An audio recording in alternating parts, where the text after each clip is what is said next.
Hello everyone, this is doctor Bharti Goyal. Friends, आज का हमारा टॉपिक है हे फीवर।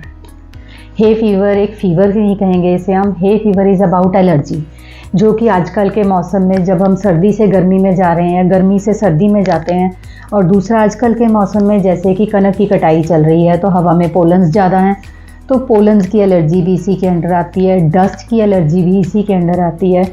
डस्ट माइट्स भी, और काफ़ी हद तक एनिमल डेंडर, कुछ तरह के मोल्ड्स वगैरह जिनकी एलर्जीज़ हमें हो सकती हैं।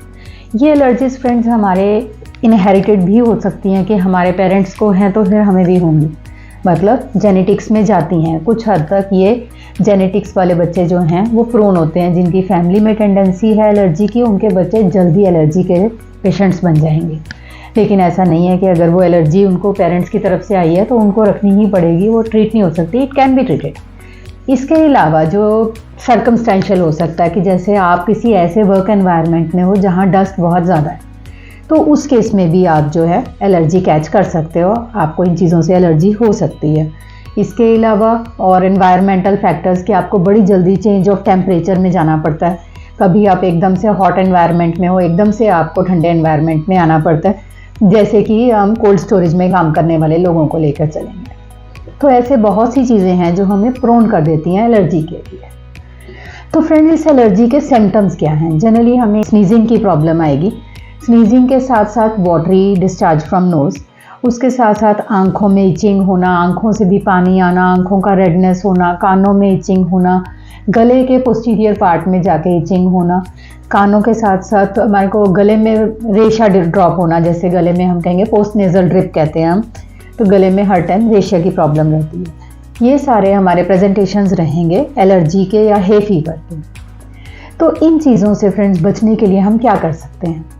सबसे पहले प्रिवेंशन में हम लेके चलेंगे कि जब हमें बाहर जाना है, हमें पता है कि एनवायरनमेंट में डस्ट भी है, पोलन्स भी हैं, तो हम जनरली अपना मास्क पहन के निकलें।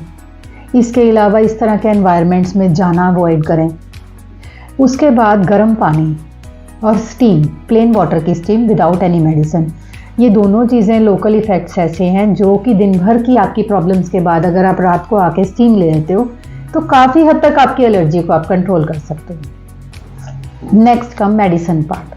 फ्रेंड्स, मेडिसिन में, होम्योपैथिक मेडिसिन में हम आपकी एलर्जी को, चाहे वो जेनेटिक रीजंस की वजह से है, पेरेंट्स से बच्चों में आई है, या एनवायरमेंटल रीजन की वजह से है, या फिर दोनों चीज़ों का कॉम्बिनेशन है, वो आज हुई है, साल पहले थी, या बचपन से है, इन सब कंडीशंस में हम आपकी एलर्जीज़ को वेरी वेल ट्रीट कर सकते हैं और परमानेंटली आपको उससे क्योर कर सकते हैं। हमारी बहुत सी मेडिसिन हैं जैसे कि आर्सेनिक, एल्बेलियम, सीपा, यूफ्रेशिया और पोथस, इस तरह की बहुत सी हज़ारों मेडिसिन इस लिस्ट में होंगी, जो कि हम अकॉर्डिंग टू पेशेंट के सिम्टम जब उनको देते हैं तो वो अपनी ना सिर्फ एलर्जी से ही क्योर होते हैं, वो उस एलर्जी से हमेशा के लिए क्योर होंगे और एक पर्टिकुलर टाइम के बाद दवाई बंद करने के बाद भी क्योर ही रहेंगे। And for that you need to contact me. This is doctor Bharti Goyal. Have a good day. Bye bye.